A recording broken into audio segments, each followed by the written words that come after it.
The WNBA draft happened this past week, and according to the latest numbers I read, the event usually averages about 14 total viewers, but this year the WNBA draft won record ratings and nearly doubled its normal viewership, and that added audience is largely thanks to Caitlin Clark, who went number one overall to something called the Indiana Fever, which sounds like a disease you might contract from a hooker in Fort Wayne, but it's apparently the name of a women's basketball team. And Clark, for her part, is easily the most famous women's basketball star of all time. She's so famous that I know her name, though I don't really know anything else about her.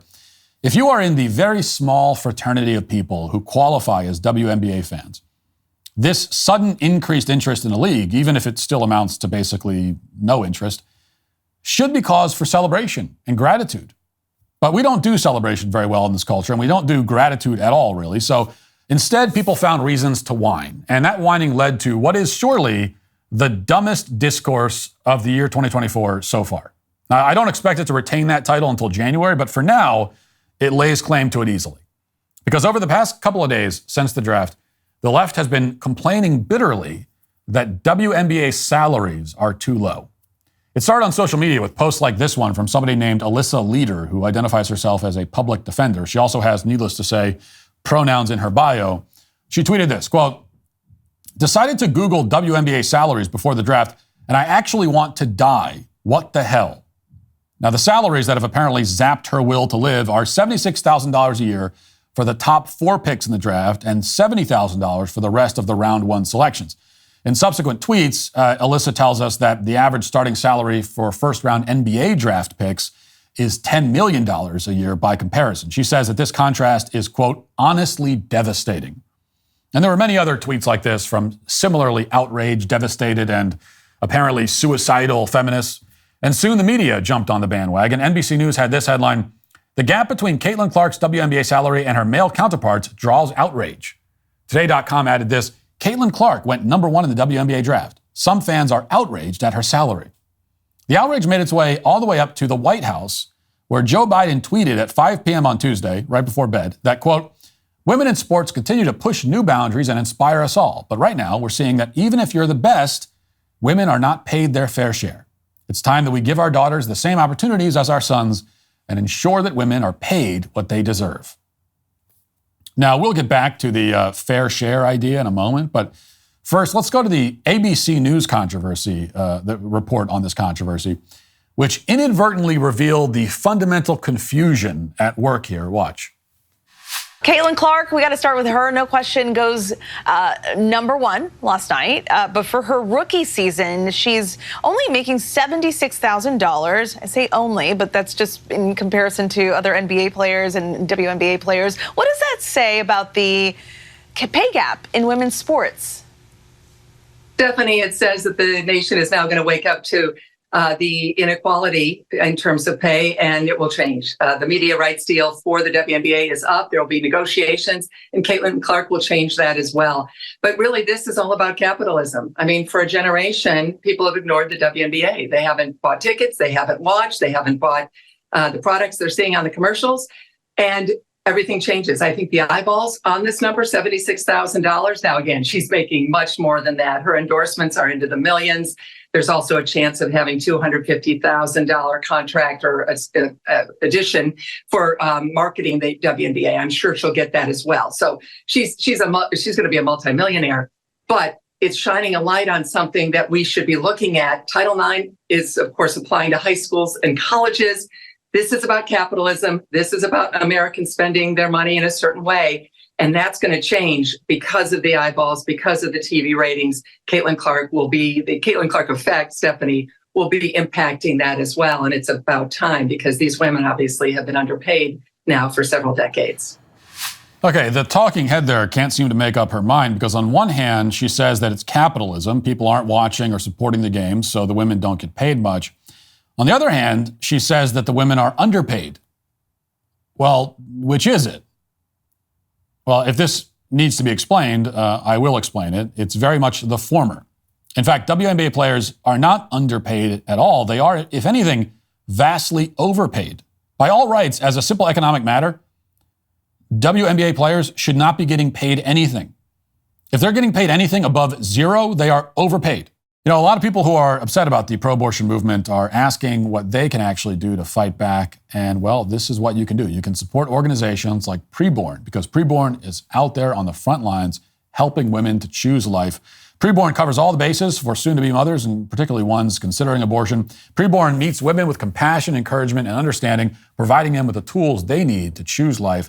Stop what you're doing right now. Go to preborn.com/Matt to save a life today. Sponsor one ultrasound for just $28. Or if you have the means, consider a leadership gift of $5,000. This tax-deductible gift will sponsor Preborn's entire network for 24 hours and help rescue 200 innocent lives.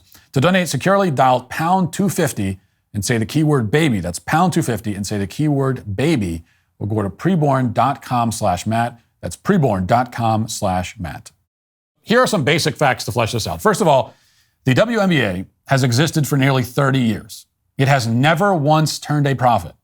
According to WSN.com, a sports betting site, the WNBA generates about $60 million in revenue. And for the record, an article in Vox claims that the revenue is in the $100, $200 million range, which I find dubious. But either way, the NBA, by contrast, brings in $10 billion of revenue with something like $3 billion in profits.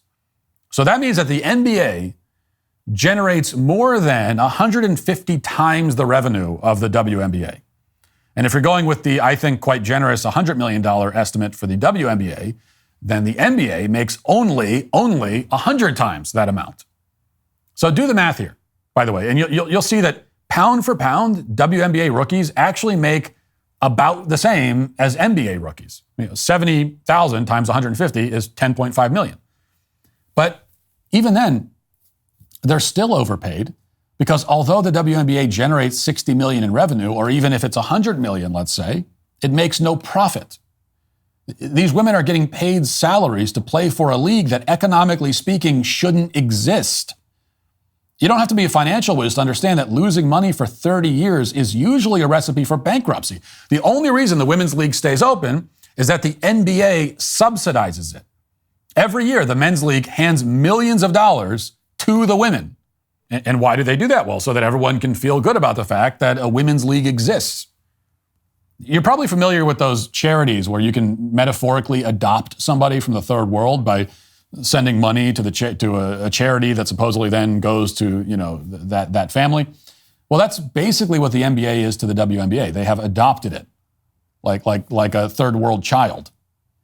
Now, what does this mean?